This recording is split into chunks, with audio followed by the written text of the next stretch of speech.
कार्यक्रम के पुण्यार्चक हैं पिता आदरणीय स्वर्गीय श्री नरेंद्र कुमार जैन, माता स्वर्गीय श्रीमती हीरा रानी जैन, चक्राता देहरादून की पुण्य स्मृति में।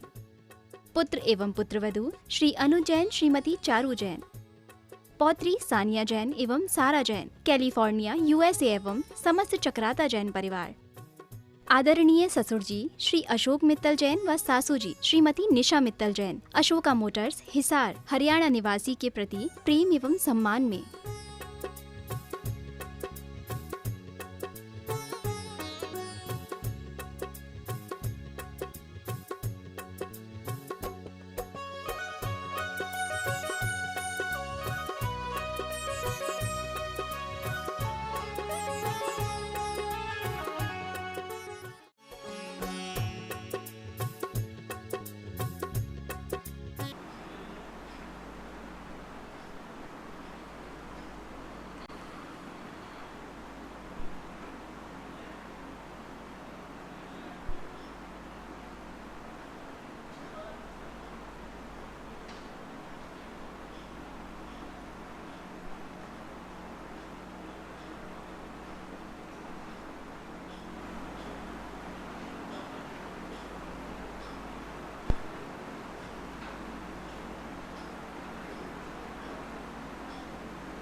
अपराह्निक रक्षणा स्वाध्याय विलयाम श्री कायुष।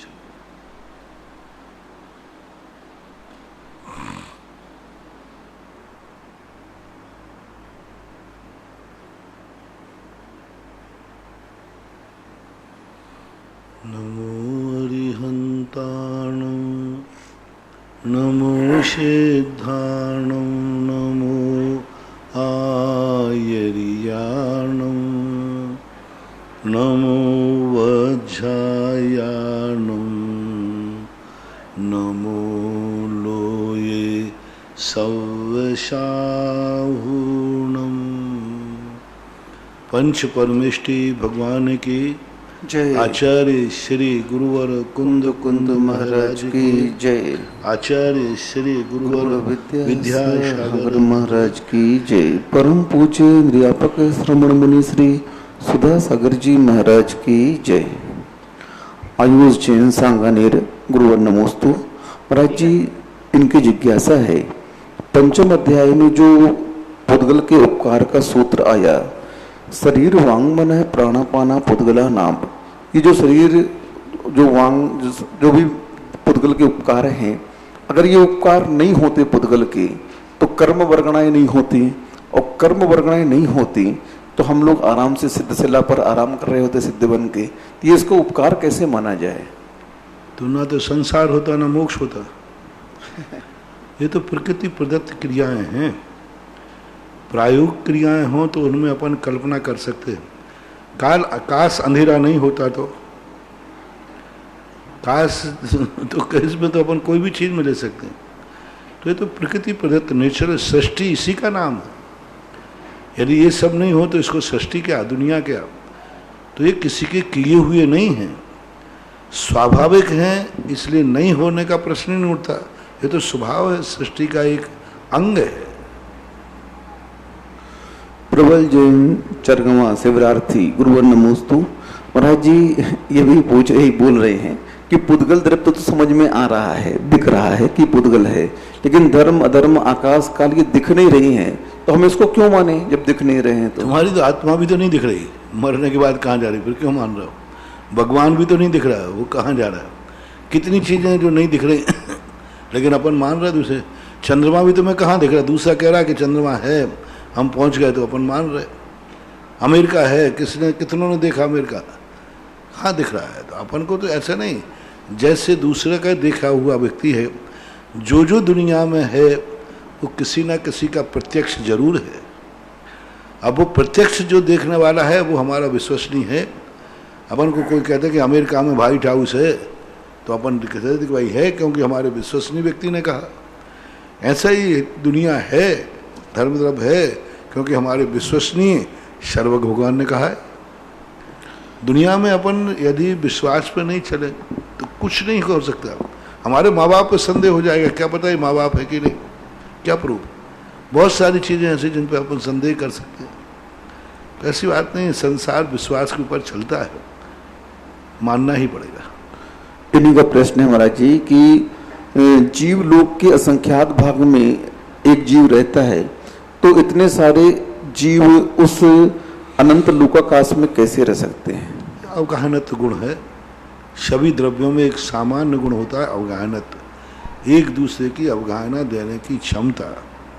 एक प्रदेश में इतनी क्षमता है सभी द्रव्यों के कि पूरे 3 लोक के जितने हैं पदार्थ एक प्रदेश में भी यदि कुचित कदाचित अवगाहित होना चाहे तो भी अवगाहन दे देगा। सुनीता जैन निमाज गुरुवर नमोस्तु।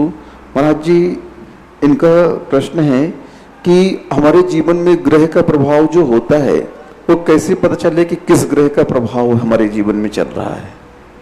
ग्रहों का प्रभाव, शनि ग्रह, ये ग्रह, वो ग्रह होते हैं ना जिनका प्रभाव चलता है अपने जीवन में, तो कैसे पता चले कि किस ग्रह का प्रभाव हमारे जीवन में चल रहा है? कोई भी चीज़ के पता करने के, जैसे एक बीमारी का पता करने के लिए डॉक्टर MD करता है ना, PMT करता है, MD करता है, दुनिया भर के करता है, तभी तो पता चल पाता कि ये बीमारी है। अपन को शरीर के अंदर क्या दिखता है? अपन को तो किडनी निकाल के दिखाई, तो मांस का लोथड़ा है, लीवर दिया मांस का है, लेकिन वो डॉक्टर जानता है। तो इन सब के लिए भी अध्ययन चाहिए, स्वाध्याय चाहिए। उनकी पहचान ऐसे बताने से नहीं होगी। हर चीज़ की पढ़ाई है, पॉमिस्ट्री आप मास्टरी ज्योतिष पढ़िए पूरा, आप सब जानने लग जाएंगे।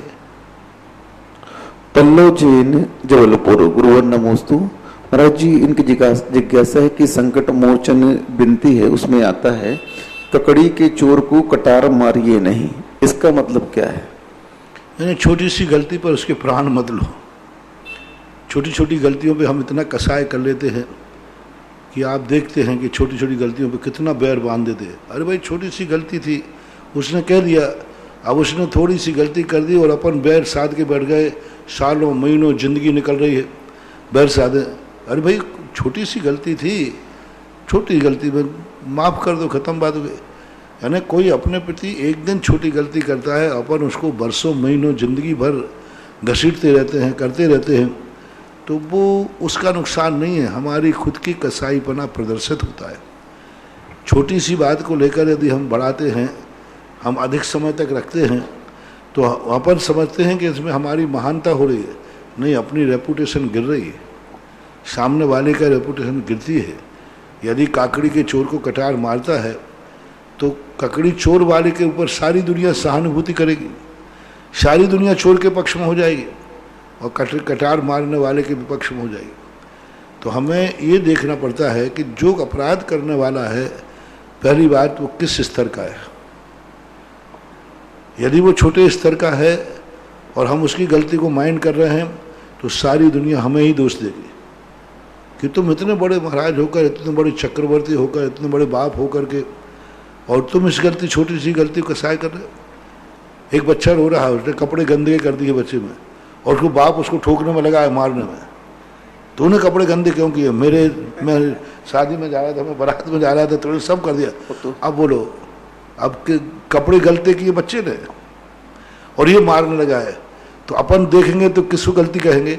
बाप की।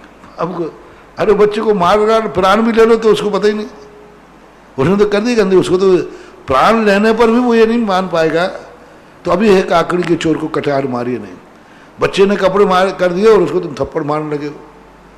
तो ये भी देखना चाहिए कि सामने वाला बुद्धिहीन है, उससे तो गलतियां होंगी ही होंगी। अपन उस गलती को बड़े होकर के यदि उसको माइंड करके और लंबा खींचते हैं, आज जिंदगी में कसाय बांध देते हैं, उसका विनाश करते हैं, तो काकड़ी के चोर को कटार मारिए नहीं मुहावरा है। अनिता जैन भीलवाड़ा, गुरुवर नमोस्तु। महाराज जी, इनकी जिज्ञासा है कि अनंतानंद भाव से जो कर्म आत्मा में बन रहे हैं, ये किस क्रम में बनते हैं और कैसे बनते हैं? राग द्वेष से बनते हैं सभी लोग। कई अभी तो सामान्य प्रसंग है, राग द्वेष करता है, कसाय करता है तो बन जाते हैं।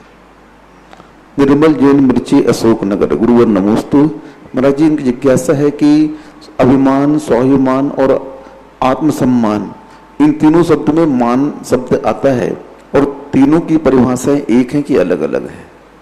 नहीं, मान का अर्थ होता है ज्ञान। अभिमान, स्वाभिमान और आत्मसम्मान। मान का शब्द जो आता है, मान का अर्थ होता है ज्ञान। अब इसके साथ जो तुम्हारे ज्ञान है अभिमान, अभिमान किसको होता है? जिसके पास कुछ है उस पर अभिमान होता है। स्वाभिमान स्व वस्तु के ऊपर अपना अभियान करता है, दूसरे पर बहिष्कार नहीं करता है। आत्मसम्मान, आत्मसम्मान के अच्छे गुण, अच्छे आचरण करना, ये आत्मसम्मान है। पर ये सब चीज़ें अभिमान को लोग, इन सब चीज़ें परिभाषा में हैं। आत्मसम्मान वही का है जो व्यक्ति अपने आप को देखता है। मैं अपने स्वभाव से च्युत नहीं होना, ही आत्मसम्मान है। बिच्छू डंक मार रहा है, हमें क्रोध नहीं आ रहा है, यही आत्मसम्मान है। मैं अपने आत्मा को छोटे से व्यक्ति के कारण गिराऊंगा। आत्मसम्मान जब जागता है व्यक्ति को, दुनिया कुछ भी कहती रहे, त्रियंश खा रहा है, खा रहा है, मारेगा मारेगा, मैं उसके कारण अपने आत्मा का स्वाभिमान नहीं गिराऊंगा। मैं वो कसाय कर रहा है तो मैं भी कसाय करूं, वो नीच कार्य कर रहा है तो मैं भी नीच कार्य करूं, उसने गाली दी तो मैं भी गाली दूं, वो अज्ञानी है तो मैं भी वैसी करूं। ये आत्मसम्मान को समाप्त करना है।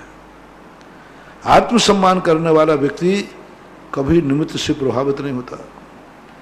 निमित्त पड़ा रह जाता है, निमित्त थक जाता है, निमित्त परेशान करते करते कमट के समान थक जाता है। पारसनाथ का आत्मसम्मान था, स्वाभिमान नहीं। आत्मसम्मान का, आत्मसम्मान का इतना ही अर्थ है, हम अपने स्वभाव से च्युत नहीं होंगे। हम मुनि हैं तो मुनि रहेंगे, यदि श्रावक हैं तो श्रावक रहेंगे, यदि हम जैनी हैं तो हम जैन रहेंगे, पिता है तो हम पिता रहेंगे। अपने पद की गरिमा में स्थित रहना, ये आत्मसम्मान कहलाता है। स्वाभिमान का अर्थ होता है कि हम असत्य के सामने नहीं झुकेंगे, गलत के सामने नहीं झुकेंगे, नमोकार मंत्र पर पैर नहीं रखेंगे। स्वाभिमान, आत्मसम्मान नहीं। वो आत्मसम्मान में तो वो अपने स्वभाव से च्युत नहीं हो रहा है। स्वाभिमान में कहता है कि नहीं, मैं तुम्हारे दबाव में पैर कैसे रख दूं। उसको मर जाएगा लेकिन वो गलत कार्य का समर्थन नहीं करेगा, गलत कार्य का, और सही कार्य होगा तो वो झुके बिना रहेगा नहीं। स्वाभिमान की आड़ में ज्यादातर अभिमान पलता है। स्वाभिमानी जो होगा वो विनयशील होगा, सबसे बड़ा लक्षण। वो सदा गुणवानों के सामने विनयशील रहेगा और वो एक ही बात कहेगा, मैं असत्य के सामने नहीं झुकूंगा, सत्य के सामने चरणों की धूल बना रहूंगा। और अभिमान का अर्थ होता है कि वो सत्य के सामने भी नहीं झुकता। जो सत्य के सामने नहीं झुकता वो अभिमान है, जो असत्य को नहीं झुकता है वो स्वाभिमान है, और जो अपने स्वभाव में स्थित रहता है वो आत्मसम्मान है।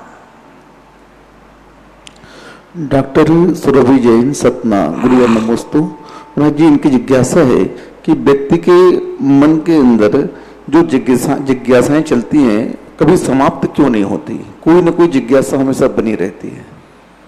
जिज्ञासा बुरी तो नहीं है ना, जिज्ञासा की पूर्ति करने की जो तलब है वो बुरी है। जिज्ञासाएं तो उठनी चाहिए, जिज्ञासा तो हमारी विकास का वो है, लेकिन हम जिज्ञासाओं को एन कैन प्रकार में पूरी करने का प्रयास करें। इच्छाएं उठती हैं, इच्छाएं नहीं उठने का नाम तप नहीं है।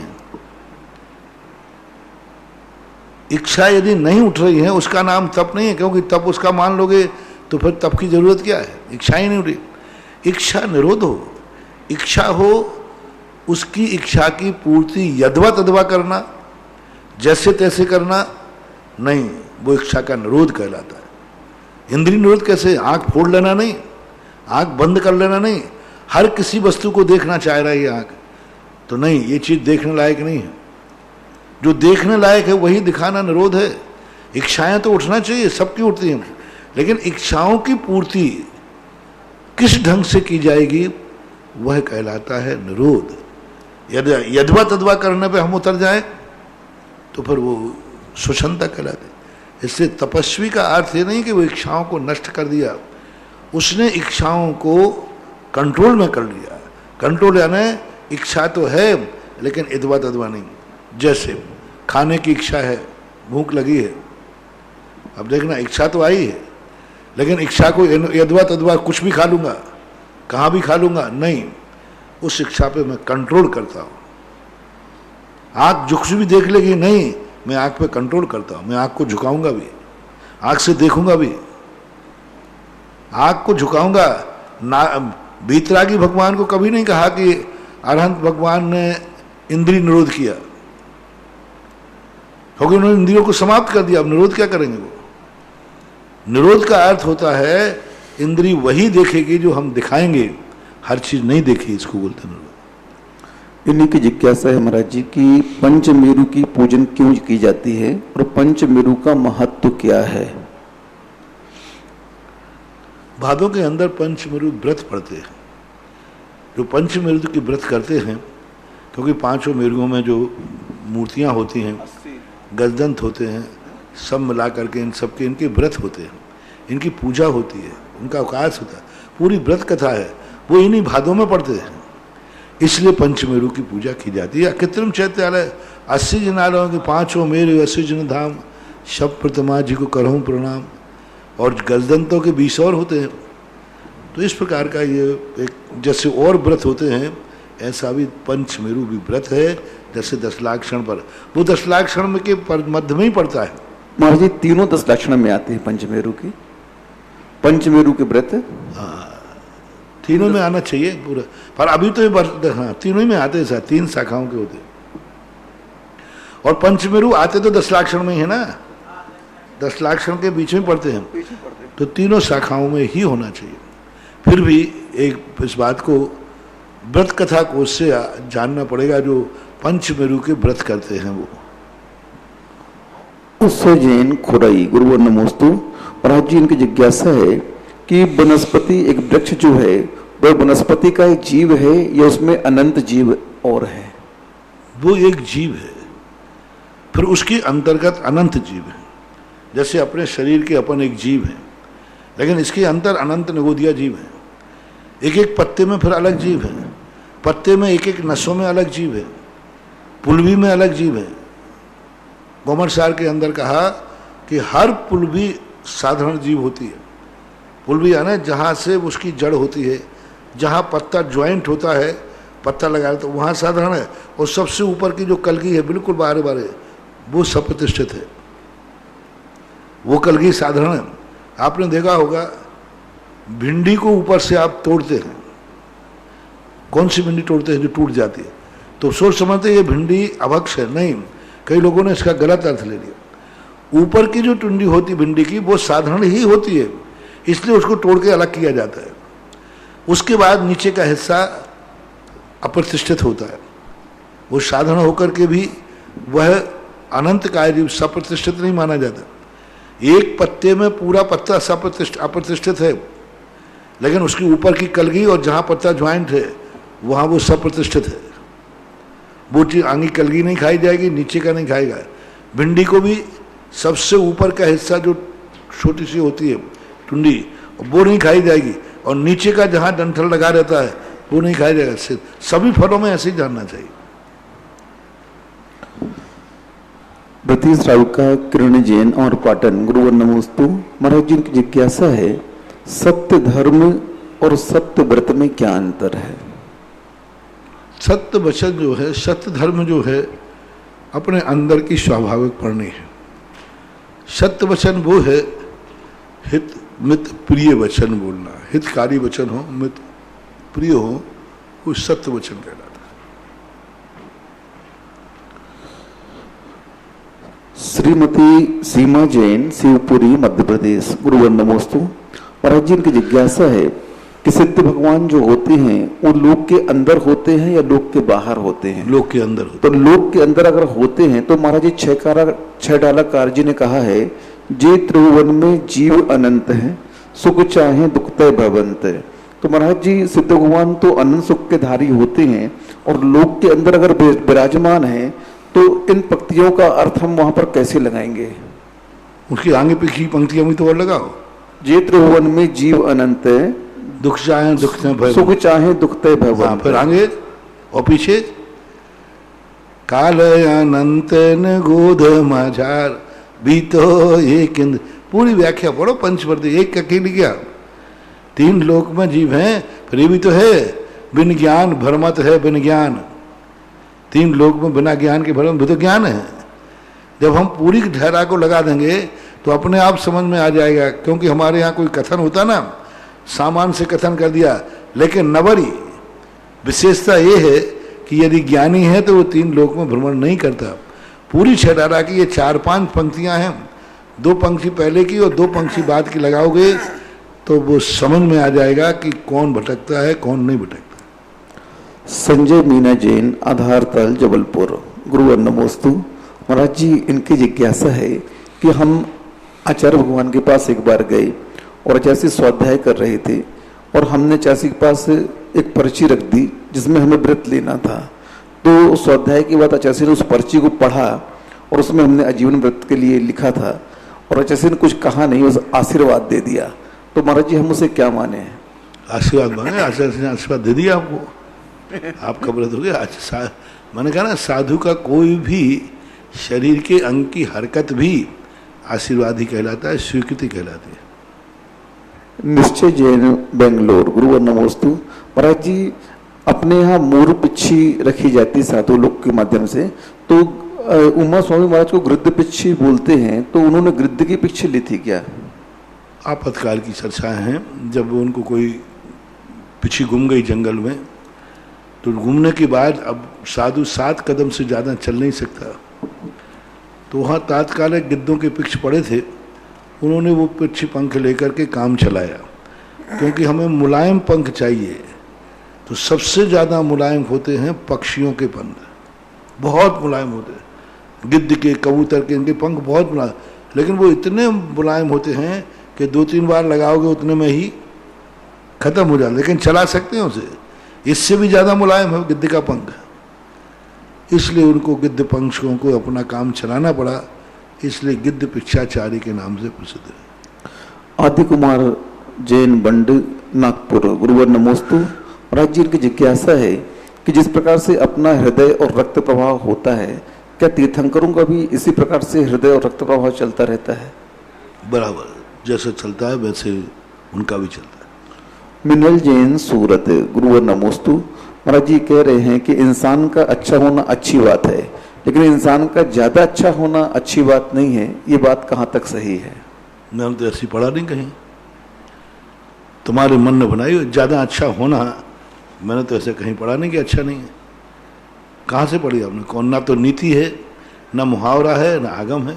हमारे यहाँ तो ये पढ़ा है गुड बेटर बेस्ट, अच्छा उससे अच्छा और उससे और अच्छा। सोहम जैन, दमोह। गुरुवर नमोस्तु। महाराज जी, जो 10 धर्म अभी आए, तो इन 10 धर्मों में सबसे बड़ा धर्म कौन सा है? जिस धर्म के निमित्त से तुम्हें क्षमा वाणी आ जाए वो सबसे बड़ा धर्म है। दूसरों के सामने क्षमा मांगने का, क्षमा करने का भाव जिस धर्म से आ जाए तुम्हारे लिए वही धर्म अच्छा है। जिस धर्म से तुम्हारी अशुभ से निवृत्ति हो जाए, शुभ में प्रवृत्ति हो जाए, वही धर्म अच्छा है।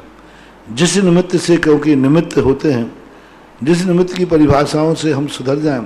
बाकी मैंने एक दिन कहा था, ये 10 धर्म किसी में से एक चयन नहीं करना, ये सब मिलकर के एक धर्म है। एक धर्म के लक्षण है, नहीं तो मैं कह दूं कि साहब फलाने नंबर का धर्म है तुम्हारा, ठीक है, नो छोड़ दो, वो धर्म ही नहीं होगा। ज्ञान अकेला पाया जाए वो जीव नहीं, दर्शन अकेला पाया जाए वो जीव नहीं, ज्ञान दर्शन दोनों पाए जाए। क्योंकि ऐसे दर्शन भी हैं जो ज्ञान आत्मा को ज्ञान गुण मानते, दर्शन गुण मानते ही नहीं है। ज्ञान गुण को ही गुण मानते, वे मिथ्या दृष्टि है। जो दर्शन गुण को ही मानते, ऐसे भी हैं।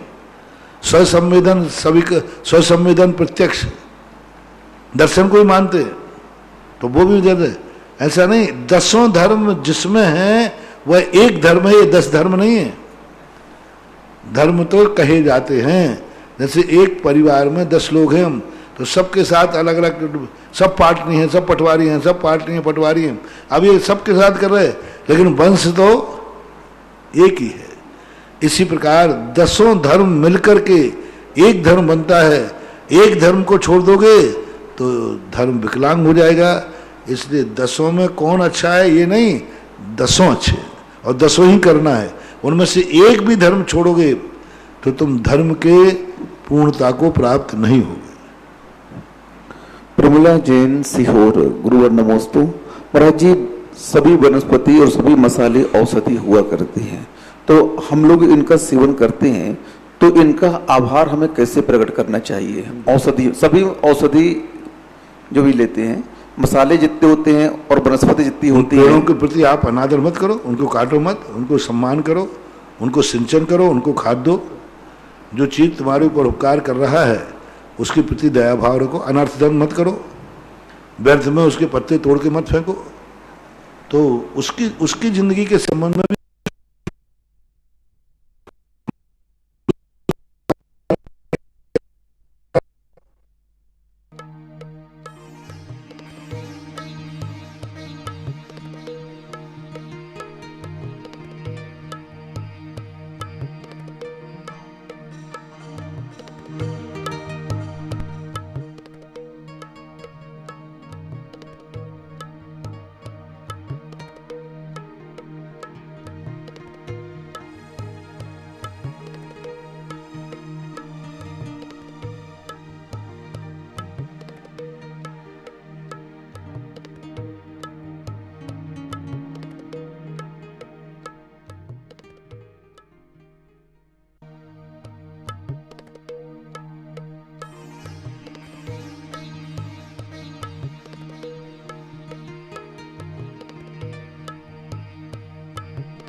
समिधा समिधा, लेकिन कंडे समिधा में गिने जाते हैं, मैंने अभी तक कभी सुना नहीं। कंडे ऐसे जला लेते हैं, उसमें बर्निंग पावर रहता है ना, बर्निंग पावर रहता है कंडे में, जला लेते हैं। और कंडा महाराज जी औषधि युक्त रहता है, गाय का गोबर। नहीं, ऐसा तो कुछ नहीं है। गोबर का धुआं इस प्रकार का है, ऐसा तो हमने सुना नहीं कभी। पर जो हवन की सामग्रियां हैं उनमें जरूर गुण होते हैं। देखो, कई लोग कहते हैं, पहले हमने कहा था दीपक जलाओ, ये करो, अष्टांग धूप करो, तो बड़ी आलोचना हुई, हिंसा हो रही, ये हो रहा है। अरे भाई, हिंसा तो तुम स्वयं ही मर जाए तो ये हिंसा हो रही है। और ये जरूर नहीं कि 100% महाराज देखो इतना आपने धुआं करा दिया फिर भी लोग मर रहे। अरे भाई, मरना तो है ही, इतनी दवाई होने के बाद मर रहे। भोजन खाते हुए भी मर रहे हो तो फिर खाना बंद करो ना। महाराज ये देखो शांति धारा कराई फिर भी मर गए, तो हमने कहा तुमने खाना खाया फिर भी मर गया तो खाना बंद करो। गाड़ी में बैठने में मर गया तो गाड़ी बंद करो। ऐसा नहीं है। औषधि खाते खाते मर गए, मशीनें लगी हैं, औषधि खा रहे, सब कर रहे, फिर भी मर गए, तो क्या औषधि बंद कर दी जाए? क्या औषधि निंदनीय हो गई? कितने लोगों को सारा प्रयास कर रहा है, सब कुछ कर रहे, डॉक्टर बैठे, सब बैठे, लोग कहते शांति धारा कराए तो भी मर गया। अरे मैंने कहा कि दवाई कराते कराते मर गए। अच्छा, शांति धारा कराते कराते ज्यादा लोग मर रहे हैं कि दवाई खाते खाते ज्यादा मर रहे हैं? लोग कहते अंत में दवाई काम आती है, अंत में दवाई काम आती है। तो अभी ये देख लीजिए, शांति धारा कराने वाले लोग मरने वाले ज्यादा हैं, और जो शांति धारा नहीं करा रहे दवाई खाते खाते मर रहे हैं, अस्पताल में जाके मर रहे हैं, डॉक्टरों के पास जाके मर रहे हैं, उनकी संख्या ज्यादा है। कैसे कैसे दस गए? तो ये तो सब 100% रिजल्ट किसी कॉलेज का नहीं होता। होता है तो उसमें बहुत सारी श्रेणियां भी बन जाती। कॉलेज कोई गारंटी नहीं दे सकता कि मेरे यहाँ हर व्यक्ति आएगा तो पास ही होगा। ऐसी गारंटी दे दे तो फिर कोई विद्यार्थी पढ़ेंगे काय को? तो ये सब संभावना है, ये प्रयास कहलाते, ये भावना कहलाती हैं। दीप जलाओ, हवन करो, शांति धारा करो, भावना करो, ये सब हमारे पुरुषार्थ हैं। बीमार होने पर चलो डॉक्टर के पास चलते हैं। अब वहां भी मर गए तो डॉक्टर से कहा, डॉक्टर साहब पहले बताओ मर गया तो? वो कहते मर सकता है। यदि आप ऑपरेशन करते समय कहो डॉक्टर साहब मर गया तो वो कहते मर सकता है, आपका तो आप उठा के वापस लाओ। अब वो खुद कह रहा है मर सकता है तो फिर उठा के वापस लाओ। अब देखो वहां कितनी बड़ी, क्या लोग गजब के लोग हैं। डॉक्टर कहता है मर सकता है तो भी आप डॉक्टर साहब आप तो ऑपरेशन में मरने दो, और यहां कहते महाराज जी शांति धारा से बच जाएगा। मैंने क्या बच सकता है? तो फिर महाराज जी मर सकता है तो फिर रहने दो। अरे भाई ये तो भावनाएं कहलाती हैं।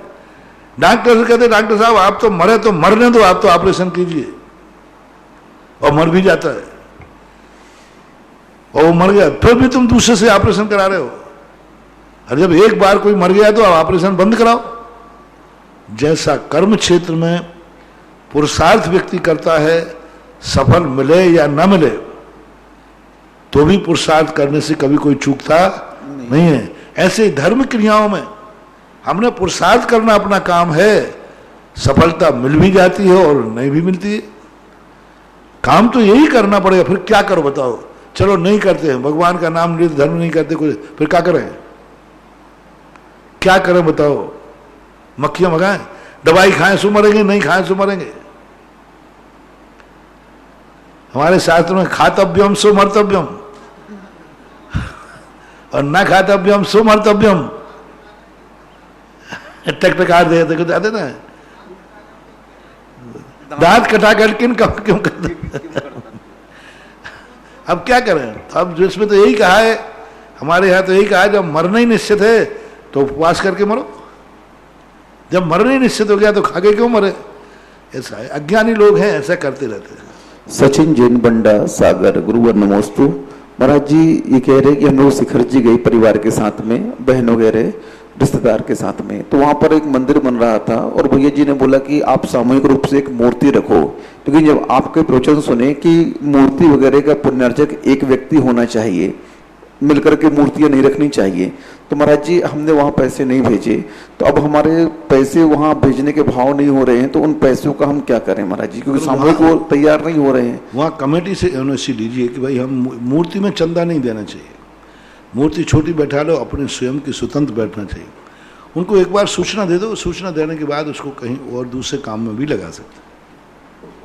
परम पूज्य आचार्य गुरुदेव श्री विद्यासागर जी महाराज के परम आज्ञानुवर्ती शिष्य निर्यापक श्रवण मुनि पुंगव श्री सुधासागर जी महाराज के मुखारविंद से आज संपूर्ण विश्व के अंदर जिनवाणी चैनल के माध्यम से, सुधा कलश चैनल के माध्यम से ऑनलाइन जिज्ञासा भेजने वाले, सुनने वाले दर्शकों की ओर से परम पूज्य गुरुवर के चरणों में त्रैवार नमोस्तु नमोस्तु नमोस्तु। इस क्षेत्र पर बनने वाले सहस्कुट जिनालय में जो 10 मंजिलों में बड़ी बड़ी प्रतिमाएं विराजमान होनी है, एक एक सहस्कुट में एक मंजिल में 4-4 चतुर्मुखी भगवान, जो कि लगभग 4.25 फुट की होगी, जिसके लिए 5 क्लास की राशि में एक नाम आया, राजमती भज, पीयूष कविता, मनीष पिंकी, समस्त भज परिवार कोटा, कल्पना कासीवाल, अर्चना जैन जयपुर। स्वर्णदान हेतु बड़े बाबा की बेदी के लिए 51 रुपए की राशि राजेंद्र मनोरमा देवी राकेश रितेश फिरोजाबाद, 51 रुपए की राशि हीरा देवी रतनलाल जैन मीरा रोड मुंबई। श्रवण संस्कृति संस्थान के लिए हमारे विद्वत वर्ग जो वहां से तैयार होकर के संपूर्ण देश में जाकर के और धर्म की प्रवाहना करते हैं, वहां के लिए 21,000 रुपए की राशि चंद्रपुर दिगंबर जैन समाज मेहरौनी ललितपुर। और चंद्रोदय तीर्थ विश्व की सबसे मनोज्ञ आदिनाथ भगवान की प्रतिमा के समक्ष असीम कालीन भक्तांबर हेतु एक नाम आया, 51,000 रुपए की राशि में पदमचंद सुधा दीपक शिल्पी मान्या बूचा वाले ललितपुर दिव्य जैन के जन्म दिवस के उपलक्ष्य में। आज हम जिज्ञासा समाधान शुरू करें, इसके पूर्व एक मंगलाचरण के साथ प्रारंभ करेंगे, क्योंकि आज क्षमावाणी पर्व है और ये मंगलाचरण है महेंद्र मंजूलता छाबड़ा की सुपुत्री गौरव स्वीटी छाबड़ा की सुपुत्री गौरवांशी छाबड़ा के द्वारा सुंदर प्रस्तुति मंगलाचरण के साथ।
इस प्रकार से उस बिटिया ने सुंदर प्रस्तुति दी, एक बार उसके सम्मान में ताली बजाएंगे। और श्रवण संस्कृति संस्थान के लिए मनोज सुधा सेठी, अन्य दिव्य अभिव्यक्ति सेठी मुंबई, नरेश बेद के द्वारा जानकारी मिली। 31,000 रुपए की राशि संस्थान के लिए प्रदान करने की घोषणा की। सभी के सम्मान में तालियां। प्रथम जिज्ञासा महाराज जी संस्कार जैन सिंगौली महाराज श्री जिस प्रकार तीर्थंकर नियत है उसी प्रकार उनके गणधर परमेष्टि भी नियत है और गणधर परमेष्टि भी तद्भव मोक्षगामी है, श्रेष्ठ महापुरुष है। तो मेरी जिज्ञासा है कि गणधर परमेष्टि को सलाह का पुरुषों में क्यों नहीं लिया गया? गणधर परमेष्टि पहली बात तो नियत है नहीं, गणधर परमेष्टि नियत नहीं होते। दूसरी बात, सलाह का पुरुष जो बनते हैं वो कर्म के बंध से बनते हैं। सभी सलाह का तीर्थंकर तीर्थंकर पुण्य से, चक्रवर्ती चक्रवर्ती के पुण्य से, और गणधर परमेष्टि कोई कर्म प्रकृति नहीं, वो साधना से बनते हैं, तपस्या से बनते हैं, कर्म के उदय से नहीं बनते, कर्म के क्षयोपशम से बनते। नारायण, प्रतिनारायण, बलभद्र, ये सब कर्म के उदय से बनते हैं। कर्म का इनका उदय रहता है तो कर्म के उदय से इनको सारा वैभव मिलता है। सुदर्शन चक्र, हलधर आदि ये सब उसी से बनते हैं।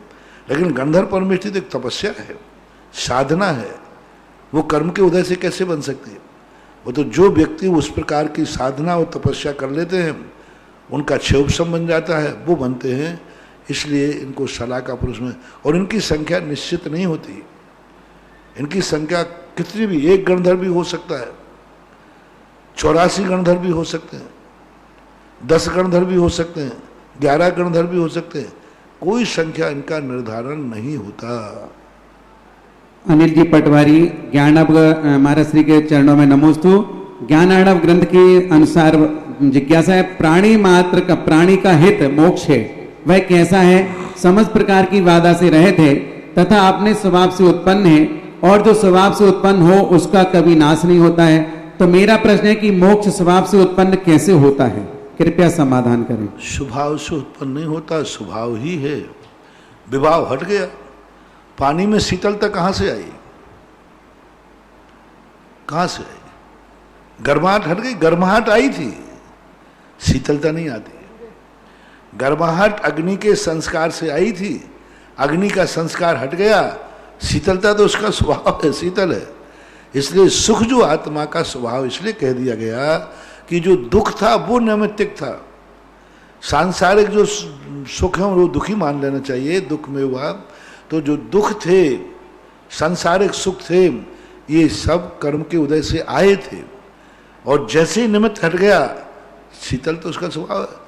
पानी में शीतलता बाहर से नहीं आती, निमित्त से नहीं आती, वो तो स्वभाव है। इसी प्रकार आत्मा का सुख कोई बाहर से नहीं आया, वो तो दुख का अभाव ही सुख है। हिंसा का अभाव ही अहिंसा है। अहिंसा क्या है? हिंसा नहीं करना, उसको रोक देना। तो इस प्रकार के कार्य को जानना चाहिए। दुख की अभाव रूप परिणति ही सुख है, सुख मेरा स्वभाव है। अगली जिज्ञासा सुरेश जी पटवारी बिजौलिया। परम पूज्य श्री के चरणों में कोटिशः नमोस्तु। महाराज श्री आज तपोदय तीर्थ क्षेत्र पर श्री जी की रथ यात्रा के समय घनघोर बादल छाए हुए थे, हल्की हल्की बूंदाबांदी भी हो रही थी, और हम सभी लोग संशय में थे कि ये रथ यात्रा कैसे निकाली जाए। लेकिन गुरुवर, जैसे ही आपने आशीर्वाद दिया और रथ यात्रा प्रारंभ हुई और घनघोर बादल छाए रह गए, जो बूंदाबांदी हो रही थी वो भी बंद हो गई, और ऐसे घनघोर बादल में भगवान की रथ यात्रा भी निकली।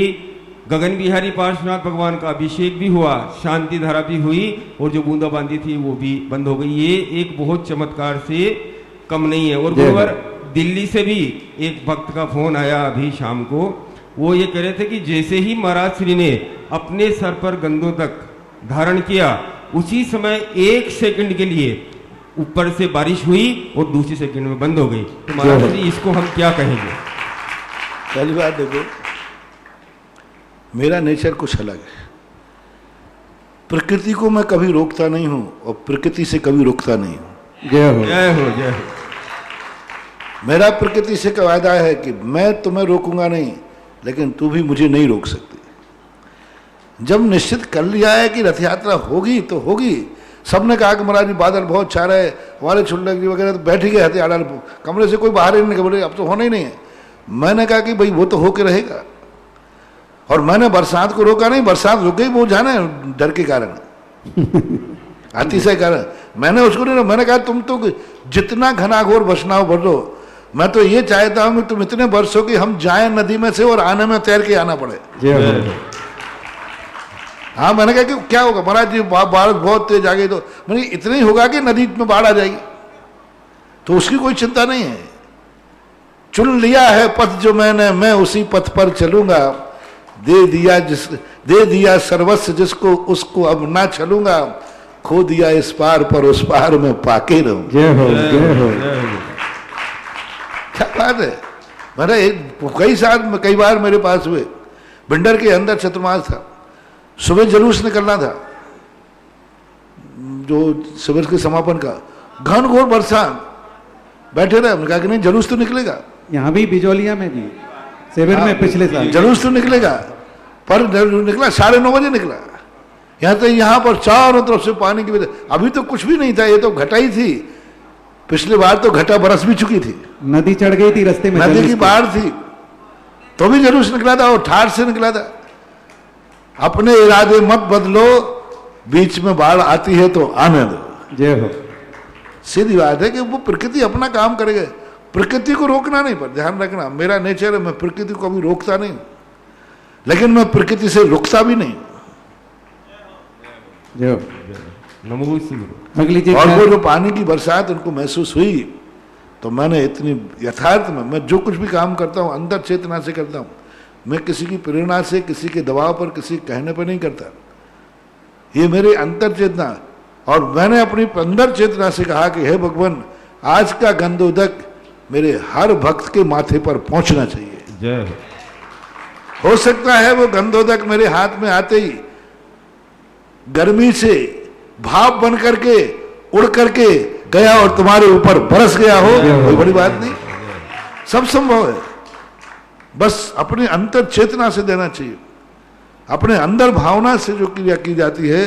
मैंने भावना ही भाई थी कि हर माथे पर गंधोदक आज का पहुंचना चाहिए, मैं अपने माथे पर लगाता हूँ। तो हो सकता है, कोई बड़ी बात नहीं। अगली जिज्ञासा सुधीर जैन, गुना। महाराज श्री, आपके चरणों में सपरिवार नमोस्तु। महाराज श्री, हमारा रात्रि भोजन और अवक्ष का त्याग है, परंतु ना चाहते हुए बच्चों और अन्य लोगों के लिए कुछ लाना भी होता है और खिलाना भी पड़ता है, तो हम कृत कार्य और दोष से कैसे बच सकते हैं? नंबर कम होते हैं, जितना बचना चाहो बचना चाहिए।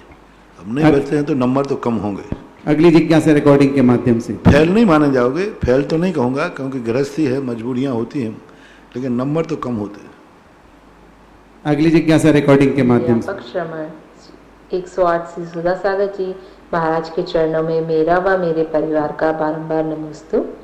महाराज श्री जी, मैं अनुपमा जैन यूएसए से। महाराज श्री जी, मैंने यहाँ एक व्याख्यान में सुना कि भगवान महावीर स्वामी को गोधूली आसन से केवल ज्ञान प्राप्त हुआ था, तो ये गोधूली आसन क्या होता है?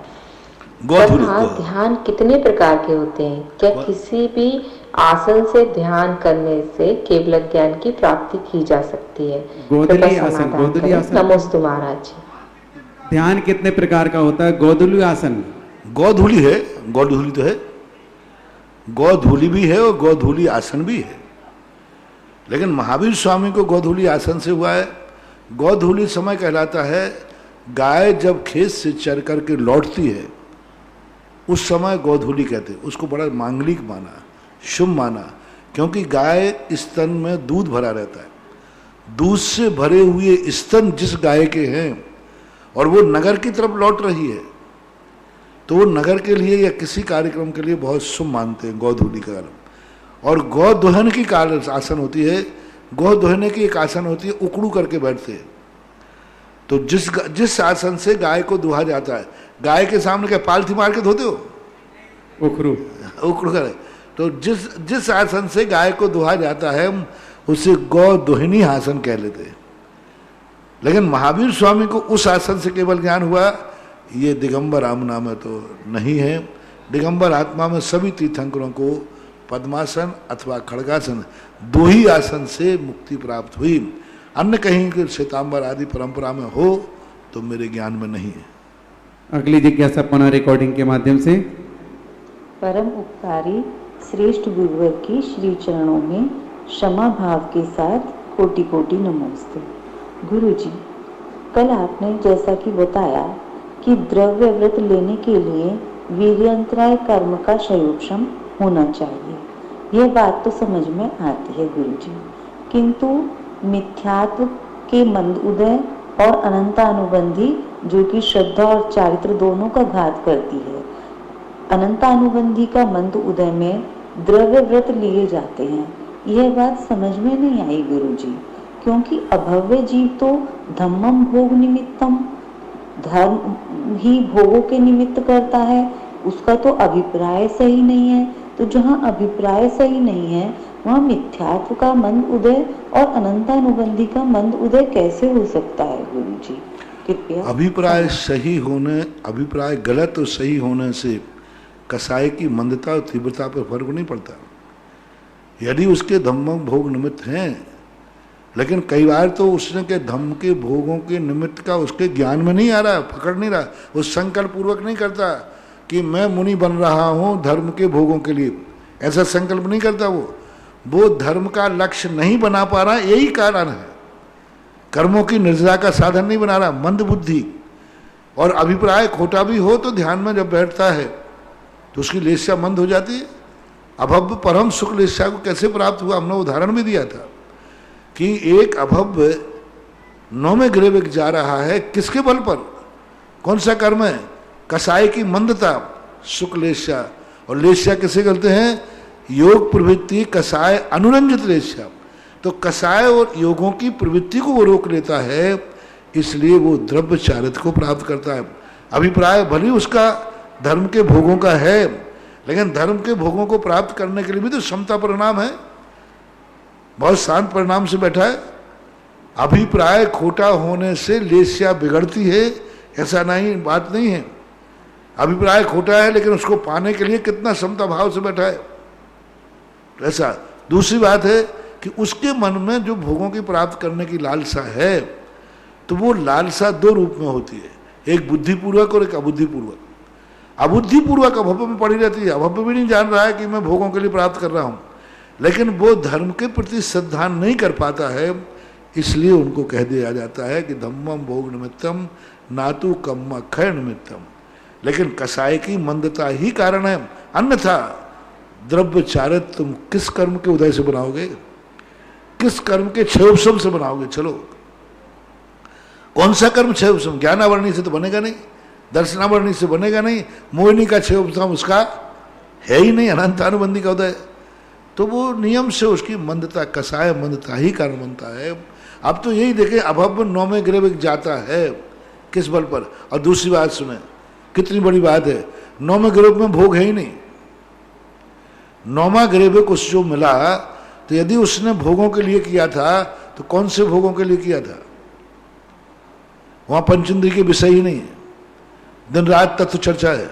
अब बहुत अच्छी विषय आ गया, यदि आप धम्मम भोग निमित्तम कहते हो तो 9वें गृह में वो गया, वहां कौन सा भोग है, पंचेंद्रियों के भोग ही नहीं हुआ।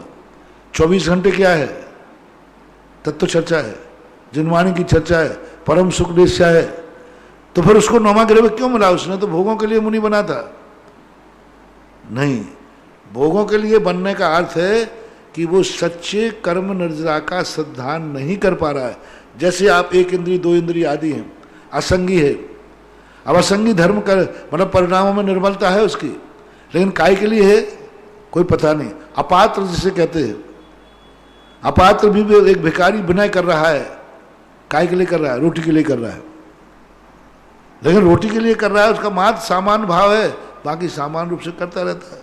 तो इस प्रकार के अभव्य के अंदर भी सत्य का निर्णय नहीं है, भोग की लालसा हो ऐसा कोई नियम नहीं है। और 9वां गृह पड़ रहा है और कोई भोग, पंच इंद्रियों कोई विषय नहीं हुआ, 5 इंद्रियों के विषय खत्म हुआ, ऐसी दशा को प्राप्त होता है, ऐसा मानना चाहिए। अगली जिज्ञासा पुनः रिकॉर्डिंग के माध्यम से। नमोस्तु गुरुदेव, नमोस्तु गुरुदेव, नमोस्तु गुरुदेव। गुरुदेव, यह प्रश्न मेरे पत्नी मोनिका राजेश जैन का है। सौधर्म ईशान इंद्रिय जो प्रथम और द्वितीय स्वर्ग के इंद्र है, इन्हें ही पंच कल्याणकों में भगवान के सभी विधि करने का क्लियर नहीं, अगली वाली चला दो। आवाज नहीं आ रही। हाँ, क्लियर नहीं है, अगली चला दो। नमोस्तु महाराज, नमोस्तु महाराज, नमोस्तु महाराज। मैं श्रीकांत शाह, औरंगाबाद। मेरी यह शंका है कि महाराज जी, श्रावक दिगंबर जैन मुनियों का जन्मदिन अवतरण के रूप में सार्वजनिक रूप से मनाते हैं, क्या ये आगम सम्मत है और उचित है? कृपया अवतरण शब्द का क्या अर्थ होता है, समाधान कीजिए। धार्मिक दृष्टि से जैनागम में अवतरण शब्द की कोई व्याख्या नहीं। तीर्थंकर के संबंध में गर्भावतार की संख्या मिलती है। एक लोक व्यवहार के संबंध में जन्म को भी अवतरण बोलने लगे हैं। पहली बात तो जैन दर्शन में किसी भी मुनिराजों के, किसी भी लोगों के तीर्थंकर को छोड़ करके किसी के जन्म दिवस मनाने का उल्लेख हमने शास्त्रों में नहीं पढ़ा। किसी के थी महान राजा महाराजा भी हुए, चक्रवर्ती हुए, जन्म दिवस की बात की समझ। ये दो चीजें पता नहीं कहाँ से चली। एक तो शादी की सालगिरह, आज तक मैंने शास्त्रों में खूब देखा कि भाई किसी ने मनाई हो तो वो नहीं मनाए। जन्म दिवस की मनाने की परंपरा भी कोई ऐसी नहीं थी कि कोई हो, फिर भी लोग व्यवहार के अनुसार लोग मनाते हैं। पर ये अवतरण दिवस रूप में मनाना आजकल की फैशन चल रही है। मुनिराजों की अवतरण नहीं, आज तो बच्चों का भी अवतरण दिवस लिखने लगे। उनके जन्म दिवस पर जो आजकल कार्ड छपते हैं ना, उनमें भी बच्चे के अवतरण दिवस पर। तो अभी आजकल की कहना चाहिए परंपरा है, साधुओं का नहीं मनाना चाहिए। अब हमारे संघ में नहीं मनाते हैं तो आप लोग फिर भी व्हाट्सएप पर तो डाल देते हैं। हमारे संघ में आचार्य से हम लोगों का कोई जन्म दिवस नहीं मनाते, अनुमोदना भी नहीं करते, कुछ भी नहीं करते, फिर भी आप लोग यहाँ वहाँ से पता करके और व्हाट्सएप जोड़ते अवतरण दिवस फलाने महाराज का। महाराज को बार बधाई जाओ, महाराज जी आपका है, क्या बोलते हैप्पी बर्थडे मतलब आपके जन्मदिन पर आपको बधाइयाँ। अरे भाई मनाया कि मैंने तो कभी नाम ही नहीं लिया है। तो अब गृहस्थ लोग भी जबरदस्ती क्या है घसीट देते हैं, यहाँ वहाँ से करें, तो ये सब गलत परंपराएं हैं, अच्छी नहीं है। अगली जिज्ञासा पुनः रिकॉर्डिंग के माध्यम से। ललितपुर से शीलचंद जैन अनौरा परिवार का परम पूज्य निरापक मुनि पुंगव श्री सुधा सागर जी महाराज को प्रतिदिन का नमोस्तु नमोस्तु नमोस्तु। गुरुवर हमारी जिज्ञासा है कि इस जगत संसार में मनुष्य को धन वैभव संपत्ति रूप रंग आदि कौन देता है और कौन जीवों का उपकार एवं अपकार कौन कराता है, समाधान करें। नमोस्तु नमोस्तु नमोस्तु। हमारे यहाँ एक कर्म की व्यवस्था तो इसलिए तो बनाई गई, पूर्व भाव में जो अच्छे कर्म करता है, दान पूजा करता है, कर्म ही। आचार्य ज्ञान सागर महाराज ने प्रवचन सार में लिखा कि जितनी भी शुभ सामग्रियां हैं ये साता वेदनी कर्म के उदय से मिलती हैं। धन वैभव आदि जो कुछ भी जितनी चीज़ें अपने लिए हितकारी है या सुखकारी, हितकारी न कह करके आपको अच्छी लगती हैं, वे सब साता वेदनी कर्म के उदय से होते। साता वेदनी कर्म का अर्थ ही है सुक्ति सामग्री का संपादन करना, संग्रह कराना, ऐसा मानना चाहिए। और उसी के और क्या पूछे, दूसरा यही था। अगली जिज्ञासा पुनः। हम सबके आराध्य गुरु निर्यापक मुनि पुंगव श्री 108 सुधा सागर जी महाराज के चरणों में प्रीति पाली संजय जैन लाल बंगला परिवार का एवं बजाज परिवार पाटन का बारंबार नमोस्तु नमोस्तु नमोस्तु। हे गुरुदेव, आज पर्युषण महापर्व का अनंत चतुर्दशी का दिन है। 10 दिन आपके सानिध्य में हजारों शिवरार्थियों ने भाग लिया। हर साल सिर्फ पुरुष वर्ग ही आपके शिविर में भाग लेते थे, पर इस बार महिलाओं ने भी, पूरे देश की महिलाओं ने भी बढ़ चढ़कर शिविर में भाग लिया और आनंद पूर्वक भक्ति भाव से तीनों टाइम पूजा अर्चना की। हे गुरुदेव, ऐसा लग रहा था जैसे हर घर में भगवान पारसनाथ बिजोलिया के विराजमान हो गए हैं।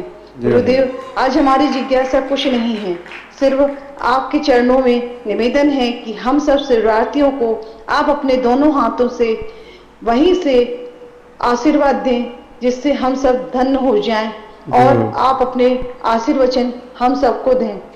नमोस्तु। हमने 14 की शंका है, आज तो एकम हो गई। मैंने उस दिन आशीर्वाद दे दिया था, और आज तो आशीर्वाद क्या, आज तो आशीर्वाद के साथ साथ गंधोदक भी दे दी। जय हो जय हो। तो गंधोदक दे दी। आशीर्वाद मेरा सबके लिए है, और सबने बहुत अच्छी तरह, अभी आज भी हमने दोपहर के प्रवचन में सबको आशीर्वाद दिया कि आप लोगों ने बहुत अच्छा कार्यक्रम किया, बहुत अच्छे धर्म ध्यान किए, बस उसका उद्यापन और कर देना है।